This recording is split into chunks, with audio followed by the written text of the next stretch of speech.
biasa silakan Mas Titi. Persiapan baca. Siap. Bacaan mulai. Bismillahirrahmanirrahim. Asyhadu an la ilaha illallah wa asyhadu anna Muhammadan Rasulullah. Raditu billahi rabban wa bil islami dinan wa bi Muhammadin nabiyyan wa rasulan wa bil Qur'ani imaman. Amin ya rabbal alamin. Ada yang tahu hari ini kita akan belajar apa? Oke. Pak, materi apa?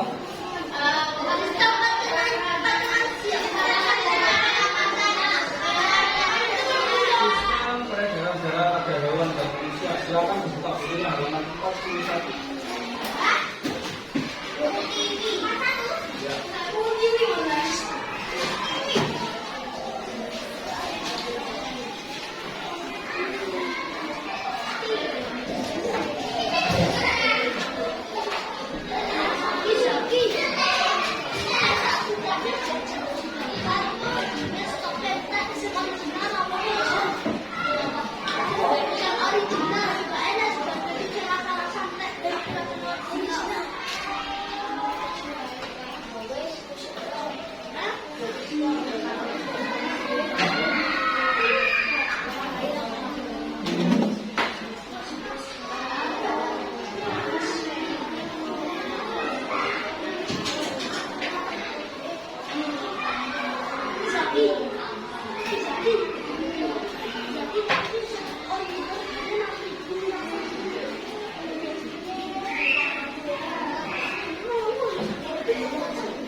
Sudah dapat semuanya?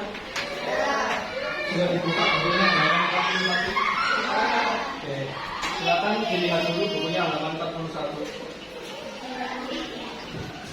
Oke, di situ ada tabel dan tujuannya.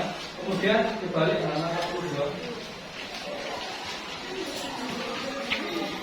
Oke, sebelum membaca halaman 42, silakan rangkuman materi yang sudah didapat dibaca terlebih dahulu. Kalau sudah, kemudian dilanjut dengan membaca halaman 42.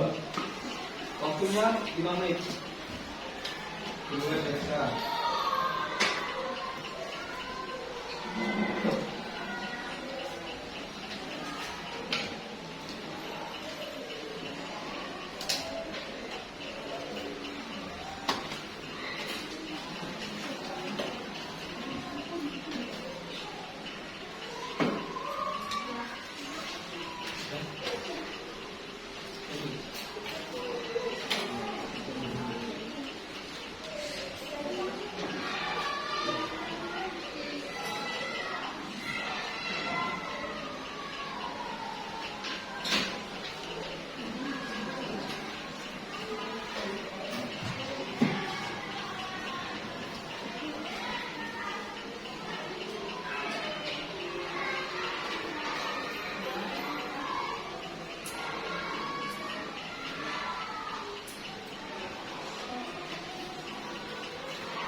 lanjutkan 2 menit lagi.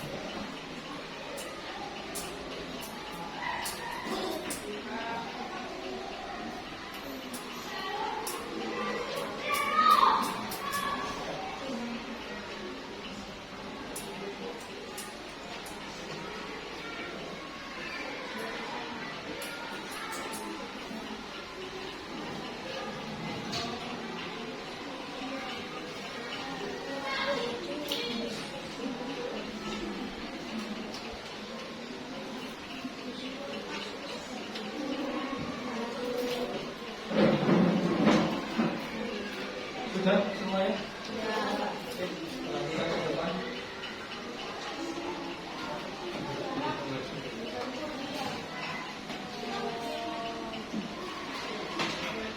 Kali ini kita akan belajar tentang sistem peredaran darah. Ada yang tahu sistem peredaran darah itu apa?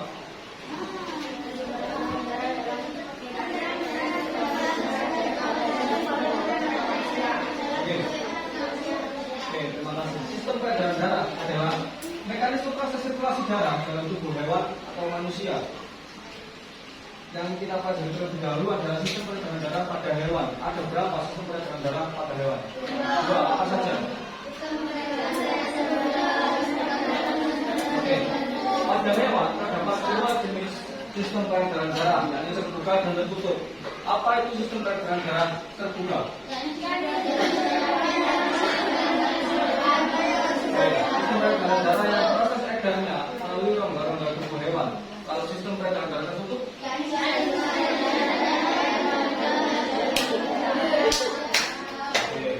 kalau manusia itu masuk sistem peredaran darah terbuka atau tertutup?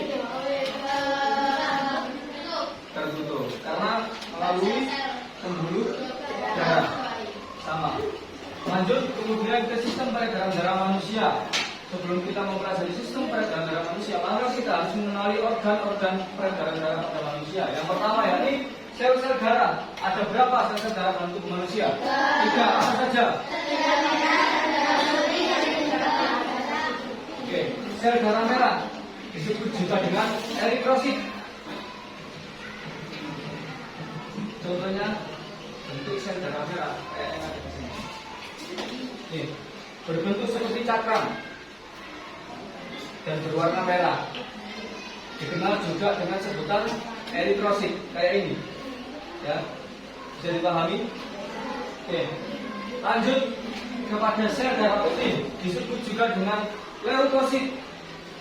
Fungsinya sebagai imunitas tubuh. Bentuknya tidak teratur. Jumlahnya dalam tubuh kurang lebih 8.000 per milimeter kubik. Nah, bentuknya leukosit tidak teratur, kurang lebih seperti ini. Sel darah putih.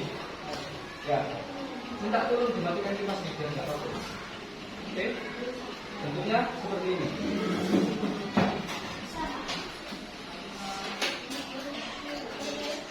Bentar.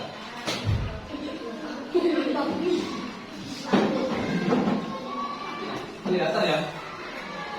Oke, yang ketiga keping darah. Keping darah atau biasa disebut dengan trombosit. Sudah dibaca rangkuman materinya? Ada di situ. Oke, trombosit fungsinya adalah untuk proses pembekuan ketika terjadi luka pada tubuh manusia. Bentuknya kurang lebih seperti ini. Memiliki tentakel-tentakel di pinggirnya.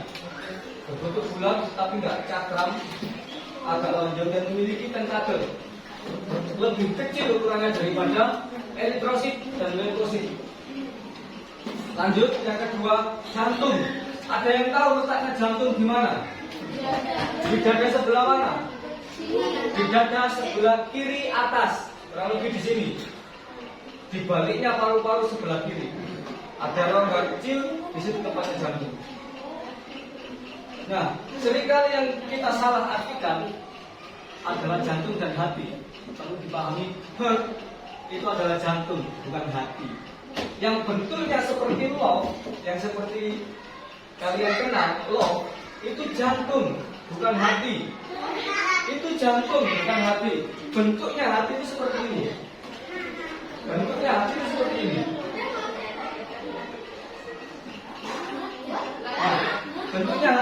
ini.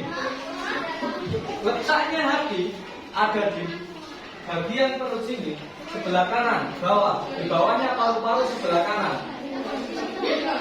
Nah, itu yang seringkali kita salah. Yang bentuknya menyerupai ulo itu jantung, bukan hati. Jadi jangan sampai disalahartikan lagi. Bentuknya jantung kurang lebih seperti ini. Ukurannya hanya sekepalan tangan manusia. Beratnya kurang lebih 300 gram. Cuma ringan. Cuma sekepalan tangan gini. Fungsinya jantung untuk memompa darah ke seluruh tubuh. Bisa dipahami? Oke. Fakta unik tentang jantung, dia adalah organ yang terus bekerja meskipun ada jeda relaksasinya, namun hanya sepersekian detik. Jantung bisa berkontraksi atau bekerja dan juga bisa berelaksasi atau istirahat, tapi hanya sepersekian detik. Jantung memiliki 4 ruangan. Apa saja? Ada yang tahu? 4 ruangan yang dimiliki oleh jantung. Serambi kanan, serambi kiri, bilik kanan, dan bilik kiri. Di antara serambi dan bilik itu ada katup jantung yang memisahkan tiap rongga agar darah kotor dan darah bersih yang segar tidak tercampur. Bisa dipahami? Letaknya di sini katup jantung. Dilihat, biar tahu. Karena kita belajar anatomi sekalian. Yang ketiga adalah pembuluh darah. Ada berapa pembuluh darah dalam tubuh manusia? Berapa jenis? Kalau berapa tentu banyak. Ada 3 jenis. Yang pertama, pembuluh darah nadi atau biasa disebut dengan arteri. Disebut juga dengan arteri, berfungsi membawa darah dari jantung ke seluruh tubuh. Bisa dilihat dari jantung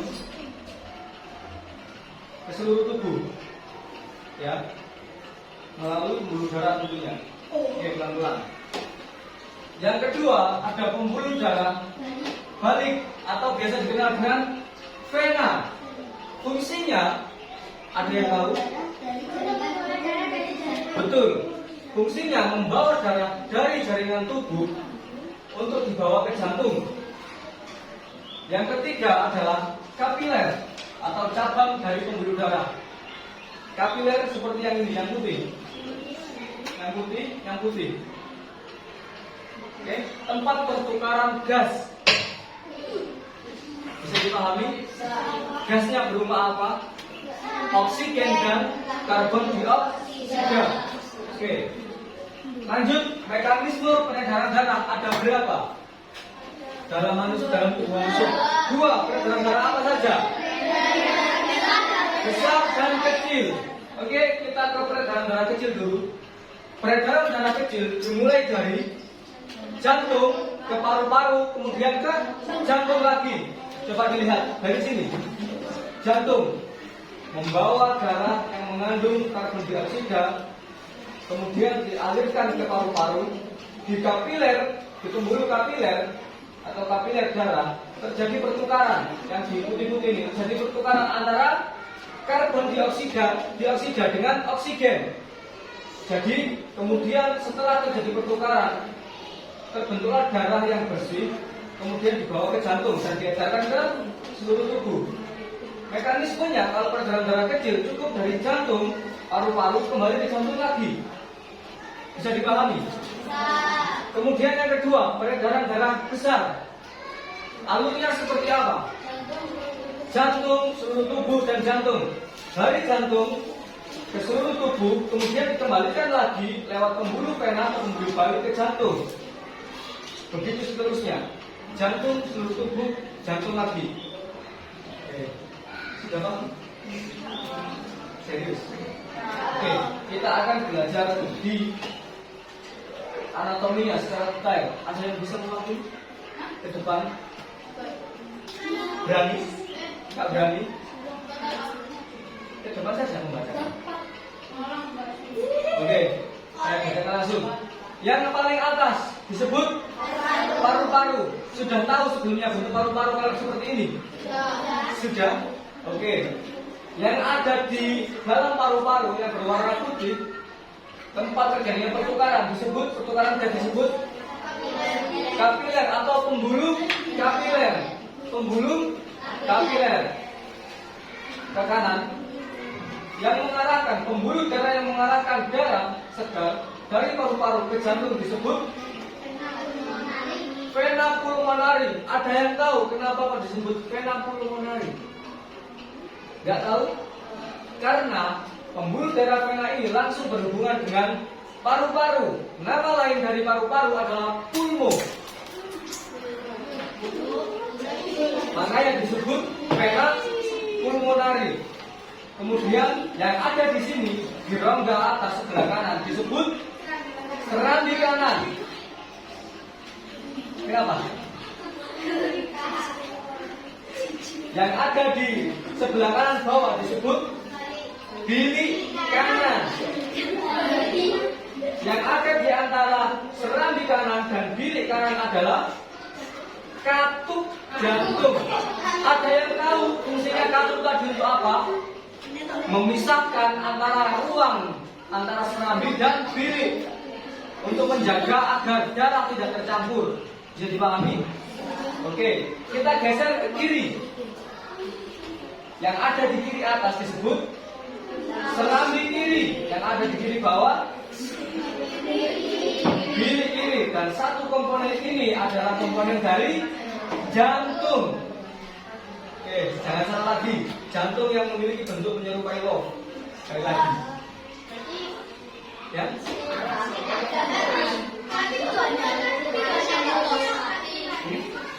Ya. Seperti ini. Nah, sebenarnya posisinya jantung ada di sini.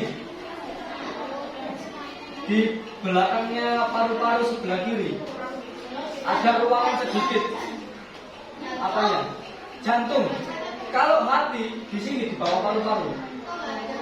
Karena yang kita bahas sistem peredaran darah dan hati tidak masuk dalam sistem peredaran darah. Oke. Apanya? Warnanya kemerahan. Kemerahan. Oke, lanjut. Pembuluh darah. Tentunya yang ini yang warna merah sama biru. Ini pembuluh darah merah sama biru. Pembuluh darah namanya. Bisa dipahami? Oke. Pembuluh darah yang mengantarkan darah dari jantung ke seluruh tubuh itu adalah pembuluh darah nadi terbesar, disebut dengan aorta. Aorta letaknya di pangkal jantung. Itu adalah pembuluh nadi terbesar yang ada di dalam tubuh dan tugas yang mengalirkan darah dari jantung ke seluruh tubuh. Kemudian pembuluh aorta lanjut ke arteri sistemik sebelum kemudian diedarkan melalui pembuluh kapiler tubuh atau jaringan tubuh untuk terjadinya pertukaran gas. Sebelumnya saya tanya, ada yang tahu fungsinya peredaran darah itu untuk apa saja? Yang pertama, mengedarkan darah ke seluruh tubuh. Yang kedua, mengedarkan oksigen. Yang ketiga, yang keempat,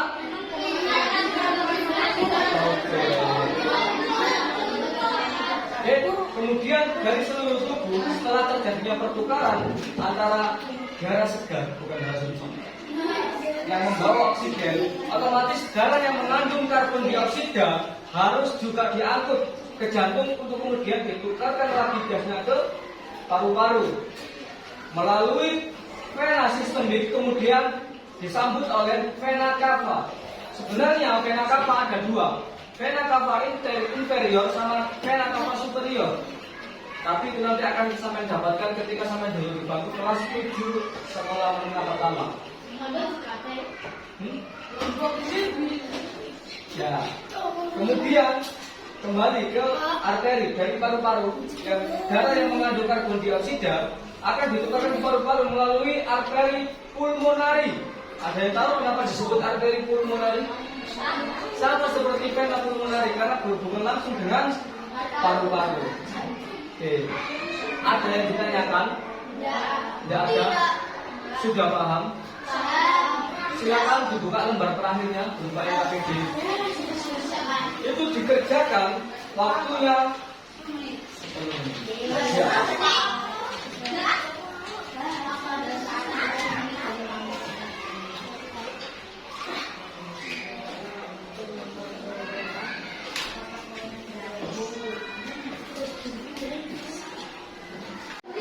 Silakan yang sudah dikumpulkan ditata yang rapi. Abdul, ya disobek. Zaki, minta tolong ditata yang rapi.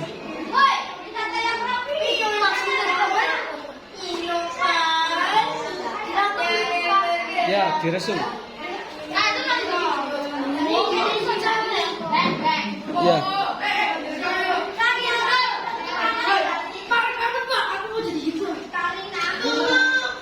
Duduk. Oh, direkam. Yuk. Ayo guys. Duduk. Ayo, silakan duduk. Duduk. Duduk Zaki.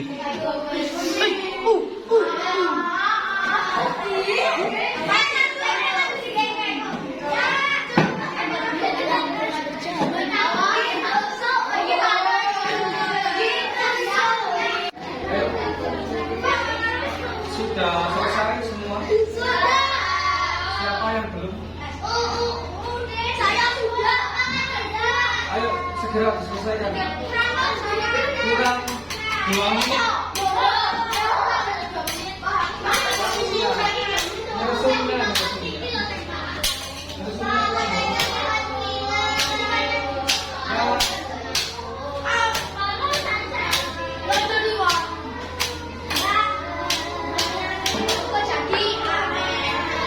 Ayo, sudah semuanya? Sudah ya? Rangkuman materinya silakan dibawa pulang untuk kenang-kenangan. Oke. Oke, duduk Islami. Terima kasih. Semoga pembelajaran pada siang hari ini menjadi suatu pembelajaran yang membawa ilmu yang bermanfaat. Sebelum kelas ditutup, jangan lupa belajar tetap patuh dan taat kepada orang tua, sama bapak ibu guru, ada dari guru kita. Saya juga mohon maaf yang sebesar-besarnya jikalau selama ini ketika saya mengajar banyak kesalahan kepada adik-adik. Hari ini yang terakhir saya ngajar sebelum kelas diakhiri, doa dipimpin oleh ketua kelas.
Selamat tinggal.